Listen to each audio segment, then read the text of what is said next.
Bom dia! Hoje veremos o capítulo de número 13 do livro de Romanos. Abra aí a sua Bíblia e faça uma leitura prévia antes de nos ouvir. Nós estamos vendo hoje, a noite está acabando e o dia já vem raiando. É como uma bela canção que vai falando que a noite está acabando e o dia já vem raiando. Uma canção de junina. Então nós estamos no capítulo 13, abra aí a sua Bíblia, faça a leitura prévia, inscreva-se agora no nosso canal, clica aí no sininho à sua esquerda e não esqueça de dar o seu like para ajudar nosso canal. Como dissemos e repetiremos isso, já estamos acabando o livro de Romanos, nós estamos diante de um escrito que ultrapassa a normalidade em questão de conteúdo intelectual, notadamente espiritual. Não é à toa que este conteúdo recebe a alcunha de o quinto evangelho. Se ninguém falou como Cristo Jesus falou, ninguém escreveu como esse apóstolo. Paulo escreve aos Romanos para apresentar a mensagem do evangelho aos crentes de Roma e explicar como esse evangelho corrige as divisões entre os crentes judeus e os gentios. São tratados diversos assuntos nessa epístola, das questões dos judeus e gentios e seus papéis que estão interconectados na história relacionados ao pecado, à justiça e ao juízo de Deus, ao recebimento da justificação somente mediante a fé, independentemente das obras, a santificação que conduz à glorificação, a qual ocorre mediante a dependência do Espírito Santo, e como cristãos gentios e judeus devem aplicar os ensinamentos, o Evangelho à vida prática. Nesse capítulo, autoridades são ministros de Deus para a manutenção da ordem e do progresso em nossa sociedade. Entendeu?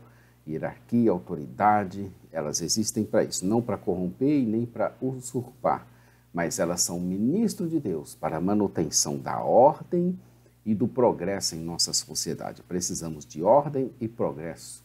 Por isso Deus levantou homens especiais que Ele mesmo escolheu para estarem onde estão e ocuparem seus cargos. Há quem não desempenhe bem o seu papel ou que é corrupto, desleal, falso, mas a função que ele está representando foi preparada por Deus, e a Deus ele prestará contas de tudo o que ele estiver fazendo que não vise o bem-estar geral da população. Nós devemos estar sujeitos às autoridades e elas incluem todo tipo de autoridade. Entre elas, sem dúvidas, o pai. O pai é quem cuida e administra com as bênçãos de Deus, juntamente com a mãe, que muitas vezes faz os dois papéis, pai e mãe.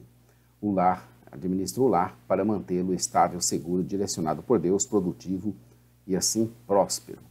Nós estamos nas instruções práticas, que começou no capítulo 12 e vai até o capítulo 15.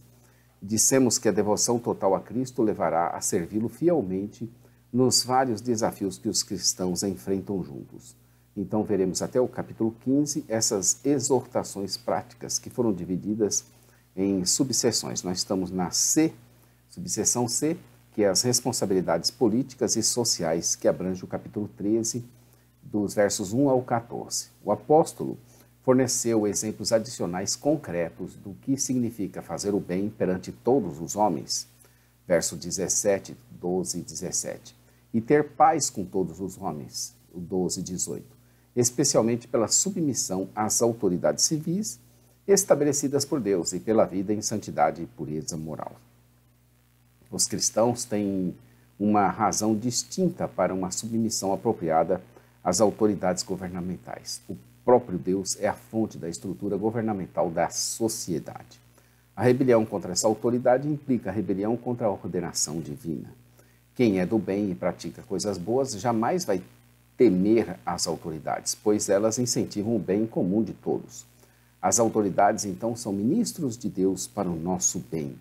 A autoridade governamental existe em benefício da sociedade. Essa é a função normal dela. E Paulo admitiu que esses benefícios podem ser realizados em termos práticos, mesmo quando os governantes não são cristãos professos. Embora os cristãos não possam exercer vingança pessoal, Deus estabeleceu os governos civis, em parte para estabelecerem vingança em nome dele, como seus representantes. Não ter que executar justiça civil ajuda os cristãos a terem paz com todos, enquanto demonstram ao mesmo tempo misericórdia e amor para com seus inimigos. O uso da espada pelas autoridades é legítima, ou seja, eles têm o poder da vida e da morte. A pena capital está, sem dúvida, em vista aqui. Em outras passagens, Paulo aceitou o princípio dessa pena quando apropriado, Atos 25:11. Ela também passa a ser o nosso vingador. Aquilo que a pessoa não deve fazer, o Estado pode fazê-lo legitimamente na busca da justiça. É por esse e outros motivos que pagamos tributos. A submissão cristã é a resposta de uma consciência instruída pela revelação divina.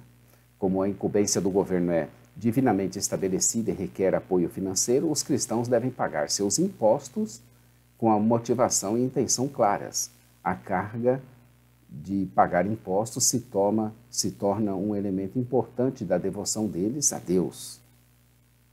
É evidente que o apóstolo Paulo estava aqui familiarizado com a declaração de Jesus, Mateus 22:21, aqui verso 7, ele indicou como ela se aplica tanto para a transação do pagamento de impostos quanto para aqueles a quem são pagos. Paulo foi ainda além na aplicação do seu princípio básico da consagração cristã. A ligação entre os versículos 7 e 8 é encontrada na exortação do versículo 7. Os cristãos devem cumprir seus deveres financeiros para com o Estado. No entanto, essa é apenas uma aplicação específica do princípio geral agora enunciado. Todos os deveres devem ser cumpridos, mas um desses deveres é constante. É o amor ao próximo. Amarás o teu próximo como a ti mesmo, verso 9. Levíticos 19:18. Essa não é uma exortação ao amor próprio, mas precisamente ela indica que o mesmo interesse assumido pela própria pessoa como criada à imagem de Deus deve ser demonstrado para com os outros.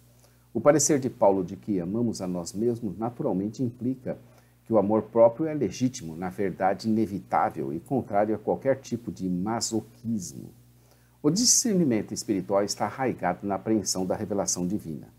A ênfase de Paulo no papel da mente está novamente evidente aqui no verso 11, quando ele diz que conhecemos o tempo e que já chegou, portanto a hora de despertarmos do sono, pois que a nossa salvação, no sentido de redenção final, está agora mais próxima do que cremos no início. A noite, portanto, não durará para sempre. O dia está por nascer. O apóstolo Paulo fala da presente era do pecado como noite e da futura era da bênção como dia. Então já está se aproximando, a noite já está acabando e o dia já vem raiando. O dia da glória, o dia da volta do Senhor.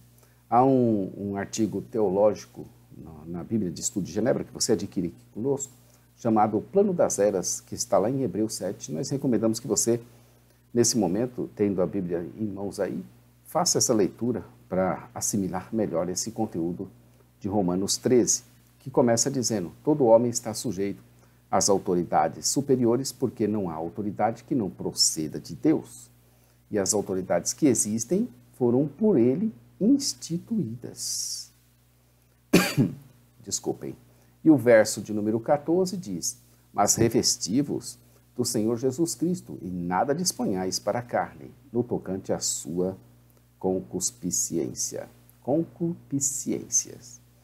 São duas atitudes esperadas de nossa parte, uma vez que a noite está acabando e já vem raiando o dia. Duas atitudes. Primeira, devemos nos revestir do Senhor Jesus. Deixemos, pois, em função disso, o fim da noite e a proximidade do novo dia, as obras das trevas. E vamos nos revestir das armas da luz. A metáfora armas da luz ressalta que o desenvolvimento das virtudes espirituais, e não apenas a mera rejeição dos vícios, é essencial para a defesa espiritual. Paulo, então, nos recomenda que andemos dignamente ou nos comportemos com decência.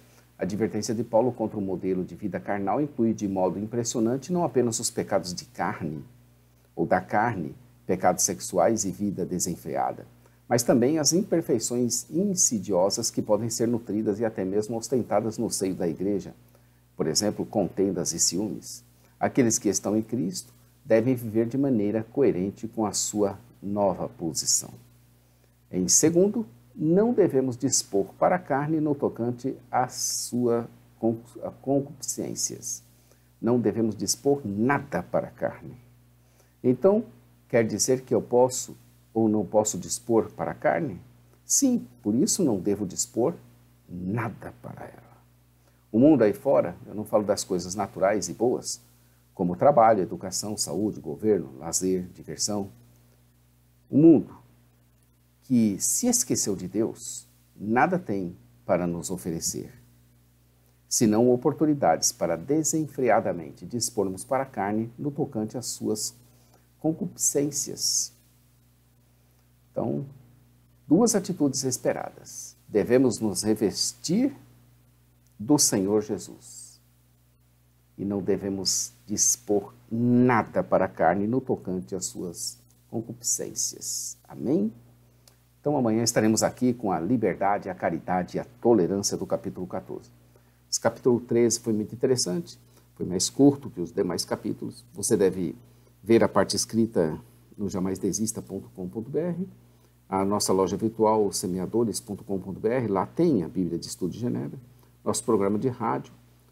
Todas as quartas-feiras nós estamos com a programação com o pastor Johnny Ramos, direto da Suécia.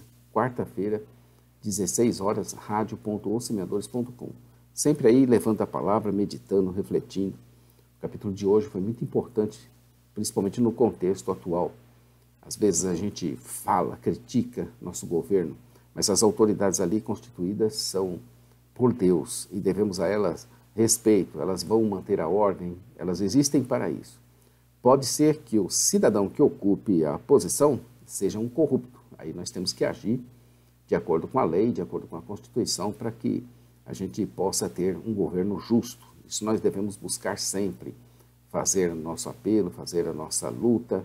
Isso é praticar a justiça a favor dos ministros de Deus. Então a função existe, a função é estabelecida por Deus, Deus que controla e coordena essas coisas. Nós devemos estar sempre zelosos no cumprimento do nosso dever. A todos um bom dia, fique com Deus. Maranata, ora, ora, vem, Senhor Jesus. Deus te abençoe, querido.